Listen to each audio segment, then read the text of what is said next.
নমস্কার, মিষ্টি lifestyle food and ব্লগসের সবাইকে স্বাগত। আজকে আপনাদের দেখাবো দুধ পুলির রেসিপি। প্রায় বাঙালি বাড়িতেই শীতকালে দুধ পুলির চল আছে। প্রথমেই নারকেল আর খেজুরের গুড় দিয়ে একটা পুর বানিয়ে ঠান্ডা করতে রেখে দিলাম। আর নিয়ে নিলাম 200 গ্রাম সুজি, একটা বাটির মধ্যে ঢেলে নিলাম। একটা ছোট বাটির 1 বাটি চিনির পাউডার বানিয়ে রেখেছিলাম, সেটাকে আমি সুজির মধ্যে দিয়ে দিলাম। তাতে অল্প খেজুরের গুড় অ্যাড করলাম, তাতে গন্ধটাও সুন্দর আসবে আর কালারটাও সুন্দর হবে। আর সব কিছু একসাথে ভালো করে মিশিয়ে নিলাম। মিশিয়ে নিয়ে আমি দুধ গরম করে রেখেছিলাম, সেটাকে ঠান্ডা করে সুজির মধ্যে দিয়ে আটার মতো করে সুজিটাকে মেখে নিলাম। এই সমস্ত উপকরণ আপনারা কড়াইয়ে নেড়েও করতে পারেন। অনেক সময় চালের গুঁড়ো দিয়ে দুধ পুলি বানালে দুধ পুলি খুব শক্ত হয়, কিন্তু সেটা যদি সুজি দিয়ে বানানো হয় তাহলে পিঠাটা নরম তুলতুলে হয় আর খেতেও খুব স্বাদ হয়। কথা বলতে বলতে আমার আটার মতো করে সুজি মাখা হয়ে গেছে। তারপর ছোট ছোট লেচি কেটে লুচির মতো করে বেলনি চাকির মধ্যে বেলেও নিতে পারেন, আবার হাত দিয়ে এরকম করে চেপে চেপে একটু গোল গোল করে নিতে পারেন। আমি তো হাত দিয়ে চেপে চেপেই করে নিচ্ছি।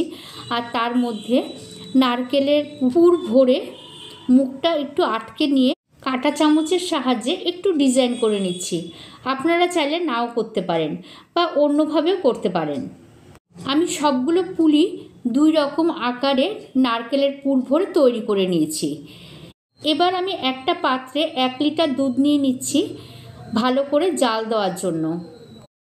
দুধটাকে ভালো করে জাল দিয়ে ঘন করে নিতে হবে। আমি এখানে 1 লিটার দুধকে ভালো করে জাল দিয়েছি, অনেকটাই কমে এসেছে। তার মধ্যে আমি দিয়ে দেব খেজুরের গুড়। খেজুরের গুড় দিয়ে ভালো করে নাড়িয়ে ভালো করে জাল দিয়ে আমি এখানে 2টো এলাচ ছিঁড়ে দিলাম। আর তারপরে বানিয়ে রাখা পুলিগুলো সব একে একে দুধের মধ্যে দিয়ে দিলাম।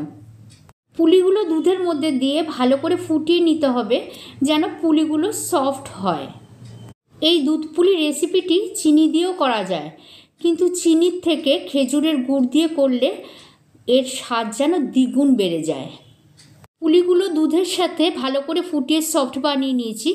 এবার আমি এটা নামিয়ে প্লেটিং করে নেব। দেখুন তৈরি হয়ে গেছে দারুণ স্বাদের নরম তুলতুলে খেজুরের গুড়ের দুধ পুলি। রেসিপিটি ভালো লেগে থাকলে লাইক, শেয়ার অ্যান্ড সাবস্ক্রাইব করে দেবেন। আর ফেসবুক পেজ থেকে দেখে থাকলে পেজটিকে ফলো করার অনুরোধ রইল। তো আর দেরি কেন, ঝটপট বানিয়ে ফেলুন আর আমাকে কমেন্টে জানান কেমন হয়েছে। এবার দাঁড়ান খেয়ে বলছি কেমন হয়েছে। দারুণ হয়েছে, খুব ভালো।